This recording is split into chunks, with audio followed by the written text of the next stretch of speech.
할렐루야. 오늘 수요 말씀원 예배는 창세기 1장 1절에서 13절까지 말씀입니다. 오늘 제목은 영적 세계관을 가지라라는 제목으로 해서 말씀의 은혜를 나누겠습니다. 본문 말씀을 함께 읽겠습니다.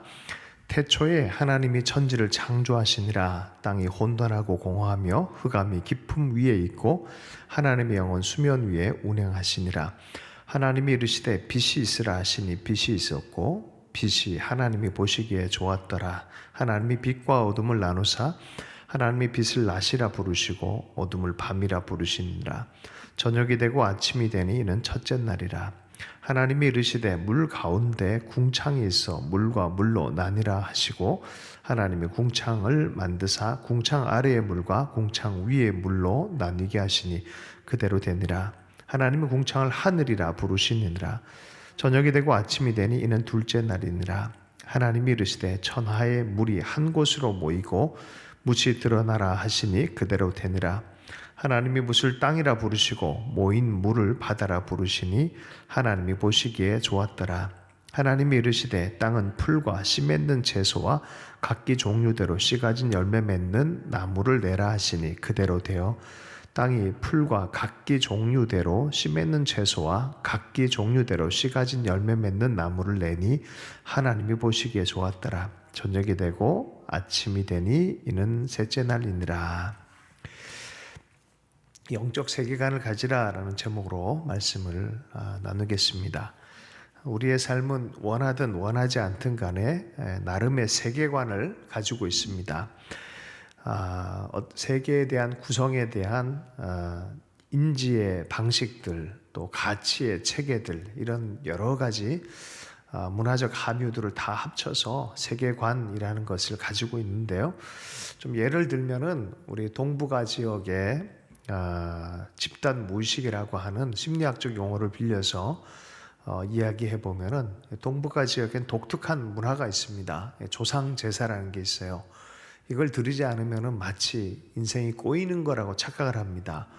이 문화는 동북아에만 있죠. 전 세계적인 문화라기보다 조상 제사를 드려야 된다라는 어떤 시기의 습관들, 생각들, 체계들이 이게 전통처럼 내려와서 집단 무의식화 되어졌다고 보겠습니다.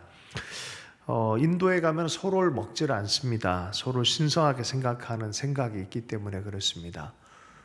또 어떤 마사이족에서는 소를 보면은 무조건 빼앗아 간다고 합니다. 소풍을 나가서 소를 보면 소를 빼앗아 간다고 합니다. 이유가 뭐냐면 소를 자기 부족에게 주었다라는 세계관을 갖고 있어서 그렇다고 합니다. 그 생각이란 게 참 그래요. 어떤 세계관이 바뀌지 않으면 사람이 쉽게 바뀌지 않습니다. 북한의 주체 사상의 이 세계관을 갖고 있는 사람들은 또 이곳에 와서 그 수령 체제의 주체 사상의 체계를 바꾸는 게 참 오래 걸립니다. 그 사상이 바뀌어야 그 사람이 바뀌어요. 사람도 개인적으로 가지고 있는 인생관, 삶의 어떤 습관들, 그 우리 아이가 금쪽이 그러고 우리 아이가 변해수연가요? 거기 보면은 중견의 배우가 나왔는데 자녀들에게 너무 모든 걸 참견하고 걱정하고 보호하려고 하는 건 아버지의 모습으로 나온 한 사람 이야기를 보게 되어졌습니다. 자녀인 다 큰 딸내미가 괴로워 죽으려고 그래요. 그리고 뭐 1시간이라도 연락이 안 되면은 너무 고통스럽게 그 아버지가 고통스러워하고 가족도 그거에 맞추려니까 죽을 지경이고 그 왜 그럴까? 자기 삶의 습관이 그렇게 들려졌고 과거의 경험이 그 생각을 만들어버린 거죠. 그러니까 집단적으로 인간 안에 어떤 이 지역마다 족속마다 역사마다 그런 세계관이 바뀌지 않으면은 그래서 사람이 바뀌지 않는다라고 말한 이유가 그런 우리가 비유들 통해서 삶 안에서 쉽게 발견할 수 있는 것들이 많이 있습니다. 세계관이 바뀌어야 돼요. 그래서 정말 진리의 성경적 세계관으로 무장되어 있지 않으면은 우리는 진리의 말씀, 하나님의 주시는 진리에 눈을 뜨지 못할 경우가 많이 있기 때문에 성경적 세계관으로 잘 무장되어지는 것이 얼마나 중요한지, 특별히 영적 세계관을 가지는 것이 너무나 중요하다는 것이 오늘 말씀의 주제입니다.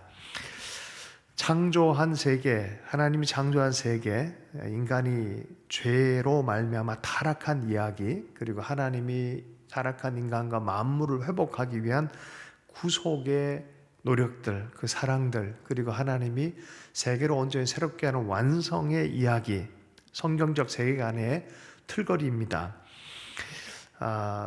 말씀이 육신이 되어서 이 땅에 하나님의 아들로 오신 예수 그리스도 하나님, 말씀, 태초에 말씀이 있었다라고 표현하잖아요.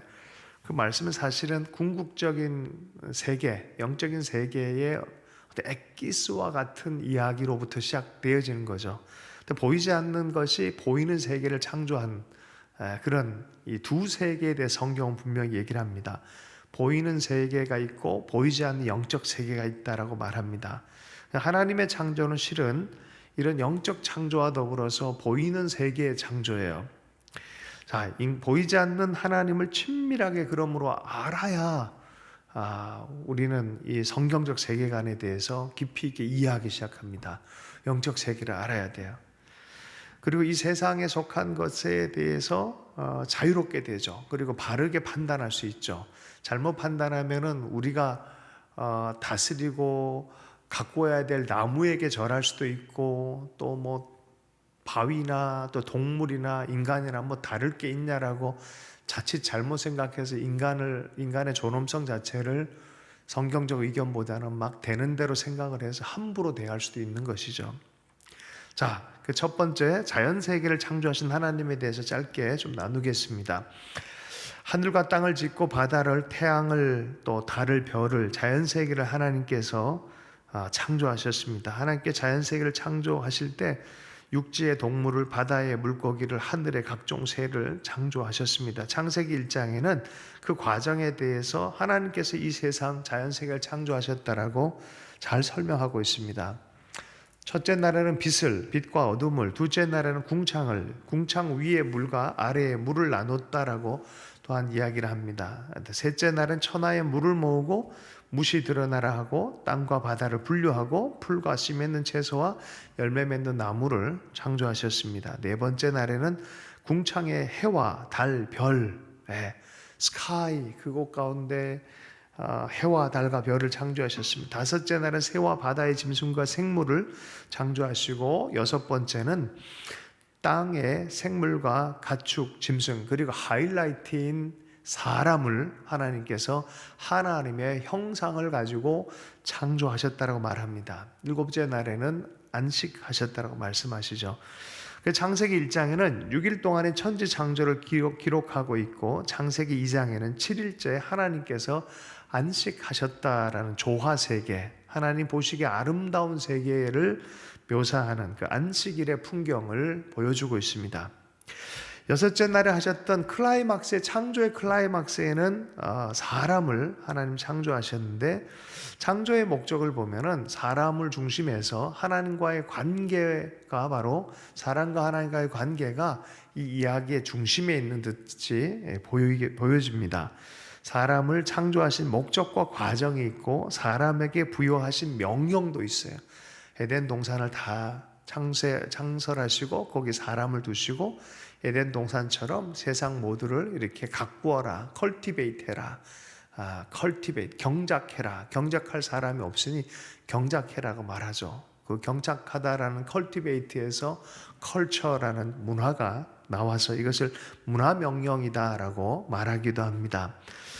아담의 아와인 하와를 또한 창조하는 모습을 통해서 인간 창조의 확대 설명을 우리에게 보여주고 있어요. 인간은 어떻게 해야 되나라는, 그 창세기 1장 2장을 잘 읽어보면은 천지 창조의 주인공이 하나님인지 사람인지 이렇게 하나님이 감독은 하셨는데 주인공은 사람같이 보여요. 다 연출하신 건 하나님이신데 주인공은 마치 사람 중심으로 해서 조화로운 세계에 대한 설명을 하는 것 같습니다. 창세기는 무슨 책일까요? 과학적인 타당성, 창조론을 주장하는 책일까요? 그런 것 같지도 않고, 하나님이 최고야라는 얘기도 하는 그것도 아닌 것 같고, 진화론과 창조론에 대해서 논쟁을 이기기 위해서 창조론을 얘기하는 그것도 아닌 것 같아요. 진화론과 창조론의 이 논쟁은 100여 년 전부터 시작되어졌지 수천 년 전에 있지도 않았던 논쟁 아니겠습니까? 어쨌든 창세기를 통해서 하나님께서 우리에게 주기를 원하는 이야기는 하나님께서 이 세상을 창조하셨다는 것을 믿음의 눈으로 들어서 보도록 만들어준다는 것입니다. 여러분, 영적인 세계는 합리적인 이성적인 계산해서 얻어내는 것이 아니라 믿음의 세계 안에서 실제적으로 경험하는 것이 바로 영적 세계입니다. 믿음이 없이는 볼 수가 없습니다. 이 세계는. 예. 그래서 말씀을 통해서 우리가 믿음으로 들어가서 영적 세계를 알 수 있도록 우리를 창조하신 것이, 영적인 하나님을 경험하고 영적 의미를 알게 되어지는 것은 바로 인간 안에 있는 독특성이라고 얘기를 합니다. 창조과학을 얘기하는 사람들이 가끔 그래요. 노아의 홍수 사건, 700살, 1000살 살다가 홍수 이후로 급격하게 나이가 감소했고 윗물이 쏟아져서 이제 이게 밑에 다 자외선 다 이제 투과가 되니까 사람들이 빨리빨리 늙는다라고 얘기를 하고 이게 과학적 설명을 많이 들어보면 솔깃해요. 그런 것 그럴 수도 있겠구나라는 생각이 듭니다. 그리고 그 물층의 역할을, 자외선을 막았던 물층의 역할을 이제 오존층이 이걸 대신한다. 합리적 설명들이 많이 있습니다. 그럼에도 불구하고 창세기는 그런 과학 창조나 과학 설명을 위해서 기록한 책이 아니라는 것입니다. 무엇을 얘기합니까? 하나님이 자연세계를 창조하셨다라는 이야기를 하고 거기에 하나님이 인간을 창조하셨다라는 그 이야기를 하는 것이죠. 예. 그리고 하나님께서는 보이는 세계뿐만이 아니라 보이지 않는 세계, 영적인 존재, 또 영적인 세계도 만드신 분이다라고 성경은 이야기를 하기를 원하는 것이죠. 그래서 사람의 창조의 과정에 봐서도 그렇습니다. 자, 보이지 않는 세계를 좀 얘기를 하겠습니다. 영적 세계, 보이지 않는 세계, 영적 존재, 천사, 사단, 귀신, 영적인 존재들이죠. 이를 부인하는 사람들이 꽤 있어요. 과학주의, 합리주의, 특별히 유물주의자들은 이것을 믿지 않습니다. 모든 정신은 물질로부터 파생되었다라고, 포이에르바하라든지 이런 철학자들이 유물적인 사관, 유물론적 체계들을 만들어 나가는 그런 기초를 제공했습니다. 예수님 당시에도 사두개인들이 그랬어요. 천사도 없고 부활도 믿지 않았고 삶이란 거는 오늘 이렇게 살아가는 거지라고 생각했습니다. 마태복음 22장 23절에 보면 부활이 없다 하는 사두개인들이 그날 예수께 와서 물어 이르되라고 말했습니다.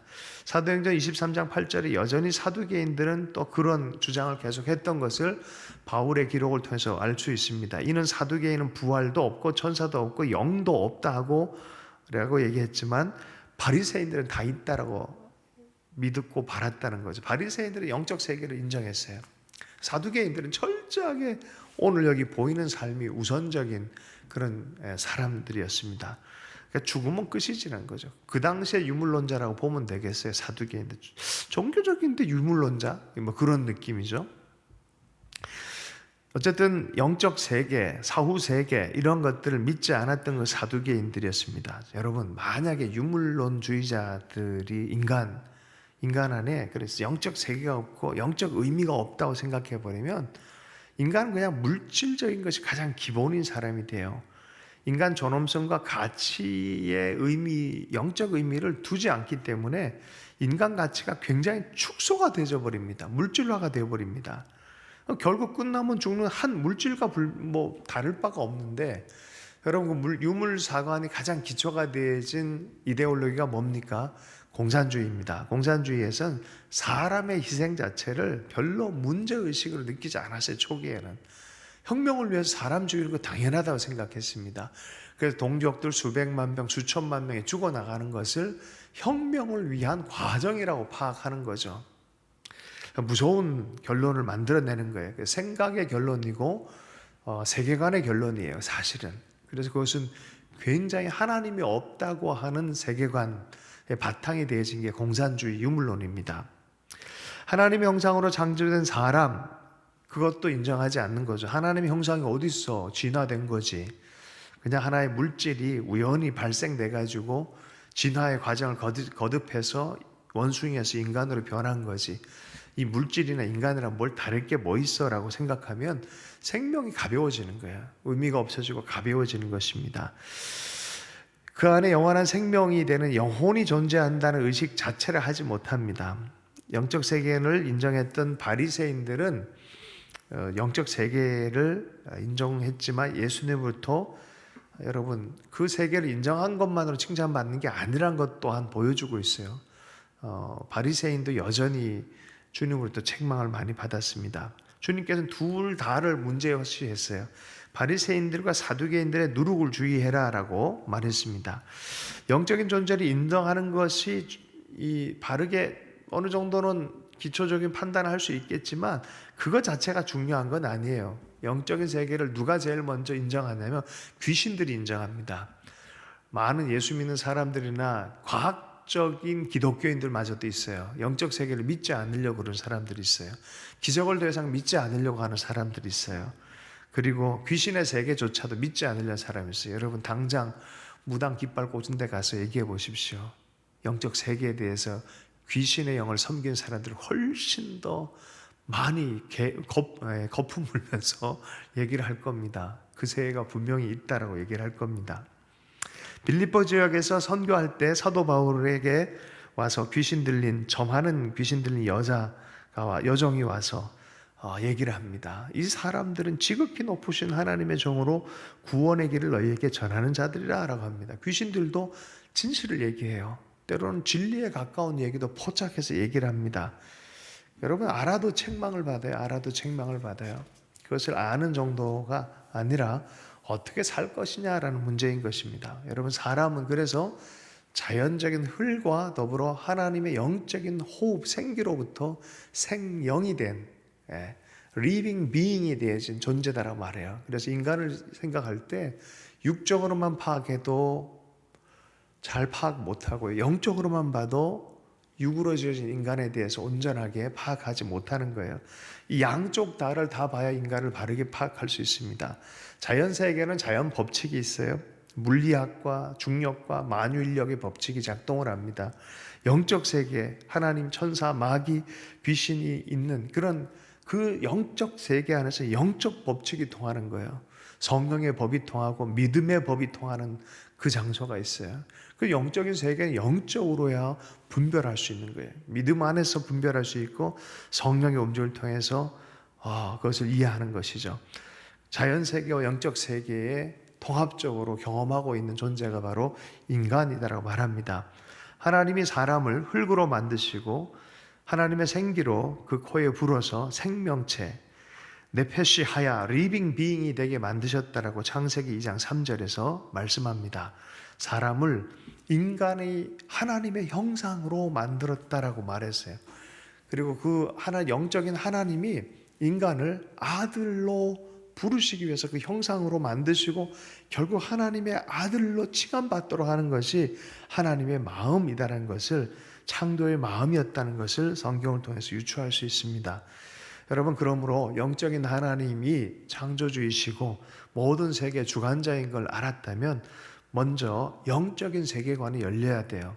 하나님이 계시고 보이지 않는 그분이 다스리시고 그분이 인격적이시고 우리를 창조하신 하나님 되심을 우리는 먼저 성경을 통해서 영적인 눈이 열려야 됩니다.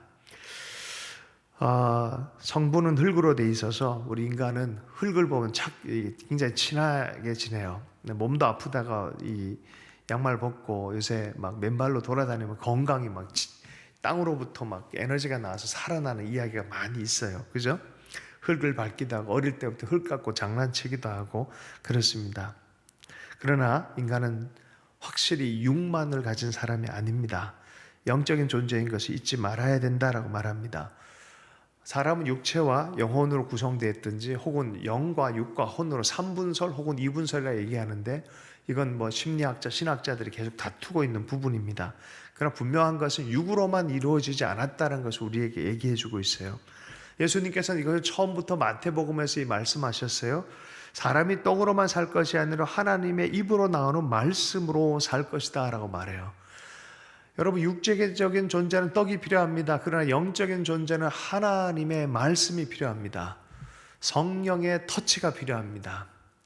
그래서 먼저 사람은 육을 입은 사람이지만 먼저는 영적인 존재라는 것을 알아야 된다. 하나님과 친밀한 교제 안에 살아간다는 존재를 알아야 된다는 거예요.